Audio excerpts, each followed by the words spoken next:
कुणीही आडवा येऊ, 29 ऑगस्टला मुंबईला जाणार, ओबीसीतूनच आरक्षण घेणार, मनोज जरांगे ठाम. तर अजूनही 14 दिवसांचा वेळ, चर्चेतून मार्ग काढू शकतो, मंत्री प्रताप सरनाईकांचं जरांगेंना आवाहन. हिंगोलीमध्ये भाजप जिल्हाध्यक्ष बैठका घेऊन अधिकाऱ्यांना धमक्या देतात, पैशांची मागणी करतात. शिंदेचे आमदार संतोष बांगर यांचा भाजपच्या गजानन घुगेंवर आरोप. तर मी पैसे मागितलेले सिद्ध झाल्यास मला अँटी करप्शनमध्ये द्या, घुगेंचा आव्हान. उच्च सुरक्षा नोंदणी क्रमांक पाटी बसवण्यासाठी मुदतवाढ, 31 नोव्हेंबरपर्यंत अंतिम मुदत. सरकारचा वाहन चालकांना मोठा दिलासा.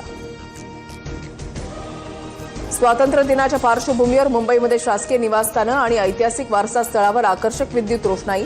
सर्वत्र हर घर तिरंगा ही मोहीम. तर कोयना आणि उजनी धरणही उजळून निघालं.